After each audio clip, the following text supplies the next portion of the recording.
let's dive into another big allegation that really slid under the radar. I don't know why these allegations slide under the radar like they do, but Oklahoma State was hit with some huge violations and even a postseason ban, which was uncovered in the FBI investigation, which was put on this past summer. Arizona was investigated. Kansas was investigated. It was a couple of other schools. Let me try to look it up right now. Louisville was investigated. NC State, like a lot of schools were investigated this summer, and Oklahoma State was the first one to get hit. They said Louisville could get a postseason ban this season, NC State. And they said Oklahoma State wasn't even one of the biggest, like, violators. They said it's obviously worse along the way. They said Kansas was involved as well in the investigation. So they said Kansas could be looking at some violations and some postseason bans, but I don't know what to look forward to. But something to look forward to was Cade Cunningham playing at Oklahoma State.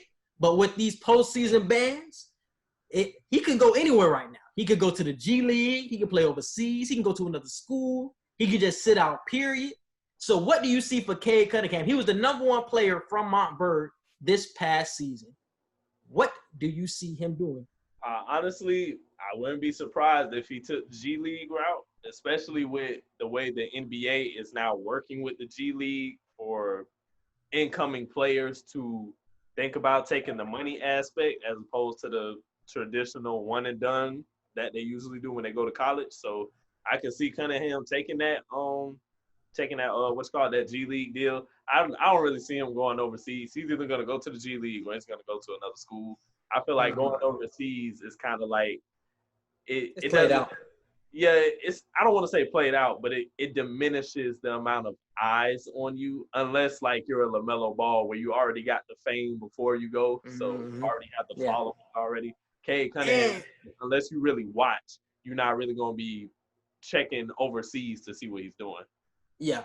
And they poke way more holes in your games when you go overseas. They poke way more holes. It was the same thing for Moutier, same thing for Jennings. They was like top players coming out of their class. And once they went overseas, they poked holes in their game. They were still first-round picks, but they poked so many holes in their game that they slipped from like a top 3 pick to like lottery, basically. I think Jennings was top 10. Moutier went like 7, I think. But the one thing about him, because they said he could still stay at Oklahoma State even with the postseason ban, because he wants to play for his brother. His brother is the coach at Oklahoma State, and that was the reason why he went there in the first place. So they said he could stay. It could be a Ben Simmons type of thing where it was a big player, but Ben Simmons didn't make the tournament, but it was still good to watch him. So that's still a possibility as well of coming back. But I think he is going to another school. I honestly think he's going to another school. I'm hearing Kentucky. He could slide to Florida. Bro, I texted you this the other day. I did not know Andrew Nembhard transferred, bro. And it's crazy because for like a week and a half straight, I just wasn't paying attention to Florida athletic news. Like it wasn't really anything going on. So for like with everything going on with the pandemic, for like a week and a half straight, I just wasn't really paying attention to athletics. And I think Caleb, me and Caleb had just finished working out in the stadium, and he was like, bro, you heard Nembhard transferred or you heard he left? And I was like, for real? Like, when? He was like, recently, like, this wasn't too long ago.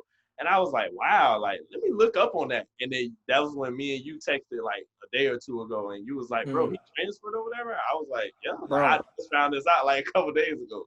Bro, literally scrolling down my Twitter feed, and it was like a random article that popped up that said Nembhard transfer. Literally blew my mind. I did not hear anything. I thought he was still in, like, the NBA waters. I thought he was still trying to figure out if he was going to come back to Florida or go to the NBA.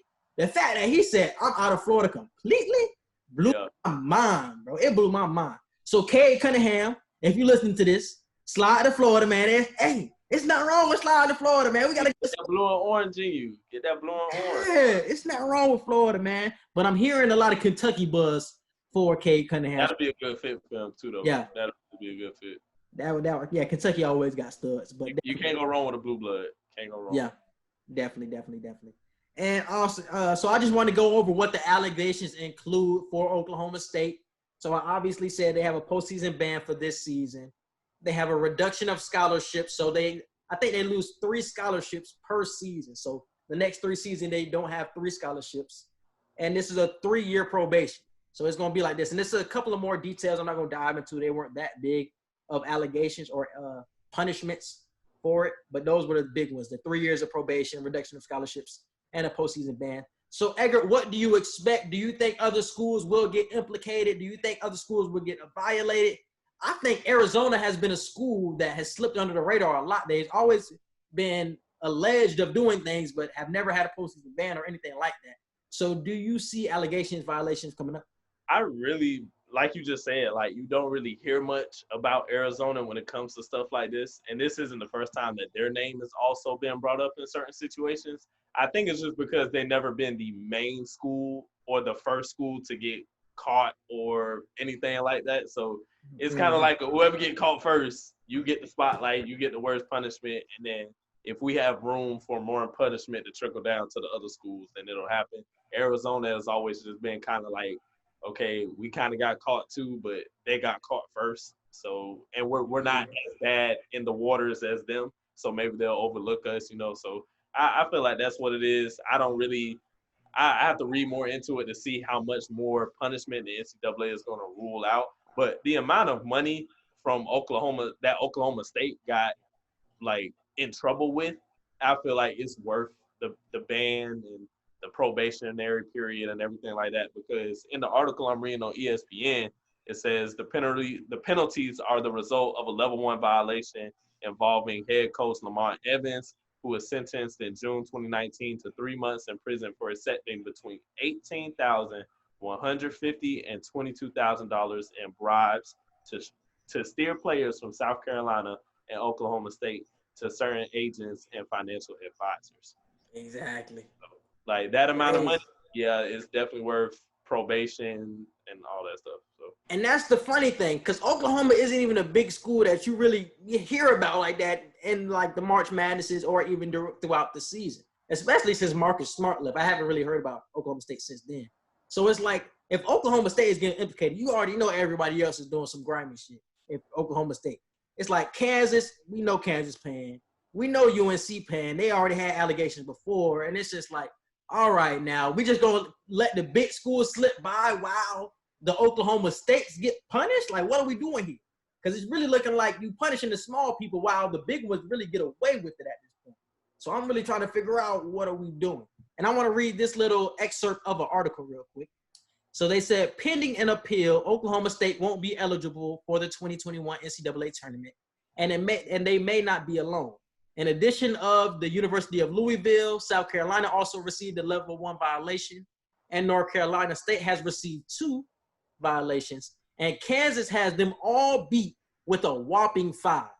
So if Kansas gets no punishments while having 5 NCAA violations after the whole investigation, I got questions, because you punishing one, but you're not punishing the big blue blood. So right. What is really going on here, bro? And when I read that, how many violations Kansas had, I was like, oh, yeah, bro, they got to tighten up. They got to get on Kansas a little bit, bro. They got to get on Kansas. I love Kansas. I rock with Bill Self, but y'all can't just keep slipping away like that. Y'all can't keep slipping